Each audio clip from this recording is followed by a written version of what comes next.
kelompok 9 akan menerapkan terkait manajemen strategik pada organisasi publik. Kelompok kami terdiri dari 5 anggota. Yang pertama dengan saya, Taruna Utama Abdiala Zudi Alvaro. Yang kedua, Taruna Utama Erwin Ifradaya Subaya. Yang ketiga, Taruna Utama Adis Arjini Tias. Yang keempat, Taruna Utama Christian Paruli Sintonga. Yang kelima adalah Taruna Utama Dimas Pramasya. Berikut cuplikan materinya. Organisasi sektor publik merupakan organisasi penyelenggara pelayanan publik yang bertanggung jawab memberikan pelayanan terbaik bagi masyarakat dalam rangka menciptakan kesejahteraan masyarakat.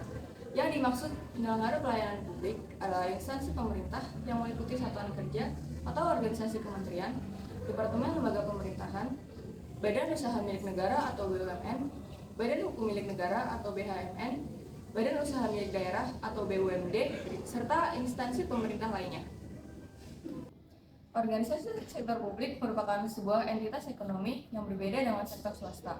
Organisasi sektor publik disebut sebagai entitas ekonomi karena memiliki sumber daya ekonomi yang tidak kecil, bahkan bisa dikatakan sangat besar.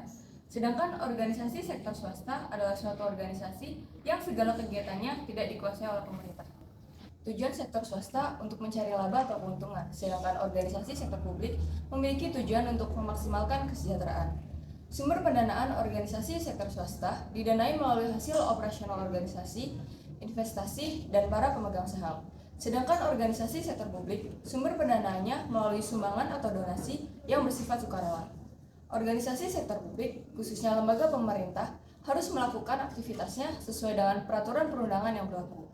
Bagi organisasi sektor swasta, bisa memilih aktivitas mana yang akan dilakukan atau produk apa yang akan dibuat berdasarkan pertimbangan untung dan rugi. Izin untuk menjelaskan manajemen strategik. Manajemen strategik dapat didefinisikan sebagai seni dan pengetahuan untuk merumuskan, mengimplementasikan, dan mengevaluasi keputusan lintas fungsional yang membuat organisasi mampu mencapai tujuannya.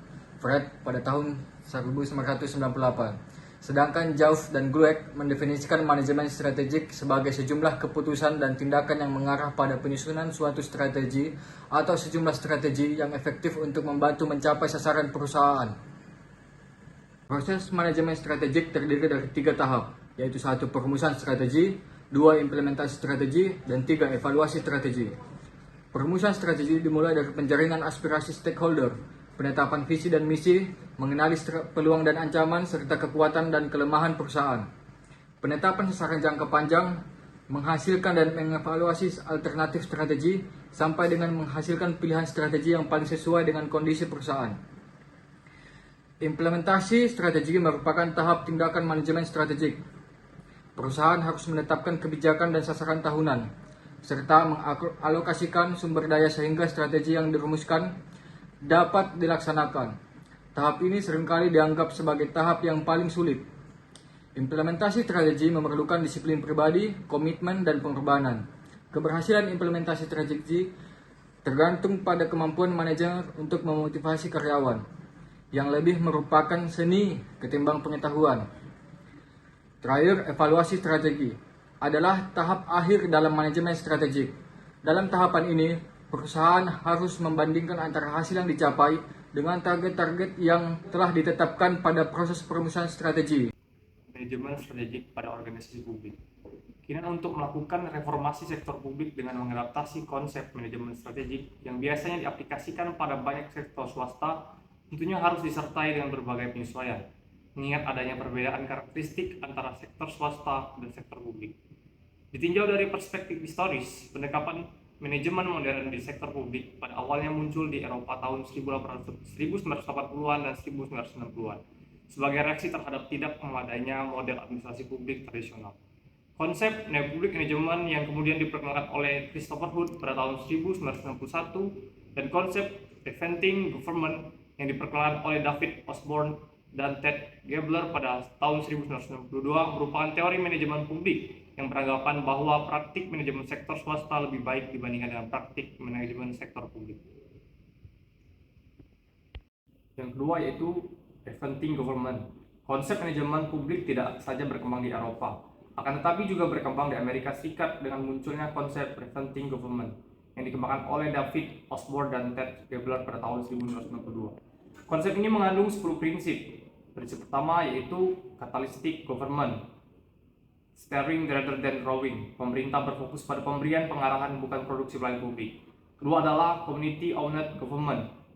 Pemerintah hendaknya lebih berorientasi untuk memberdayakan masyarakat, bukan sekedar melayani. Prinsip ketiga yaitu Competitive Government. Pemerintah perlu memunculkan semangat kompetisi dalam pemberian pelayanan publik. Prinsip yang keempat adalah Mission Driven Government, yaitu mengubah organisasi yang digerakkan oleh peraturan menjadi organisasi yang digerakkan oleh misi. Yang kelima adalah Result Oriented Government, di mana pemerintah berorientasi hasil mampu membiayai hasil, bukan masukan. Dan yang keenam adalah Customer Driven Government, di mana pemerintah harus memenuhi kebutuhan pelanggan, bukan sekedar birokrasi. Yang ketujuh adalah Enterprising Government, di mana pemerintah harus mampu menciptakan pendapatan, bukan sekedar membelanjakan. Dan yang kedelapan adalah Anticipatory Government, di mana pemerintah harus berupaya mencegah daripada mengobati suatu masalah. Sedangkan yang kesembilan adalah Decentralized Government, di mana pemerintah harus beralih dari hierarki menuju partisipatif dan kerja tim. Dan yang terakhir adalah Market Oriented Government, di mana pemerintah harus berupaya mengadakan perubahan dengan mekanisme pasar dan bukan dengan mekanisme administratif. New Public Management menghendaki adanya standar dan ukuran kinerja yang jelas, sehingga dapat diketahui sejauh mana keberhasilan organisasi tujuan dalam mencapai tujuan. Konsep NPM berasumsi bahwa praktik manajemen di sektor swasta adalah lebih baik dibandingkan praktik manajemen di sektor publik. Yang pertama yaitu New Public Management. Istilah New Public Management atau NPM pada awalnya diperkenalkan oleh Christopher Hood pada tahun 1991. Penerapan konsep NPM dapat dipandang sebagai suatu bentuk modernisasi atau reformasi manajemen dan administrasi publik, depolitisasi kekuasaan atau desentralisasi wewenang yang mendorong demokrasi.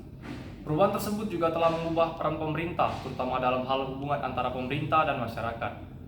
Penerapan konsep NPM lebih jauh lagi ternyata telah menyebabkan terjadinya perubahan manajemen sektor publik yang drastis dari sistem manajemen tradisional yang kaku, birokratis, dan hierarkis menjadi model manajemen sektor publik yang fleksibel dan lebih mengakomodasi pasar. Christopher Hood menjelaskan bahwa konsep NPM mengandung 7 komponen utama, yaitu manajemen profesional di sektor publik, adanya standar dan ukuran kinerja, serta penekanan yang lebih besar terhadap pengendalian output dan outcome, juga pemecahan unit-unit kerja di sektor publik. Selain itu menciptakan persaingan dan mengadaptasi gaya manajemen sektor bisnis ke sektor publik, dan juga disiplin dan penghematan penggunaan sumber daya.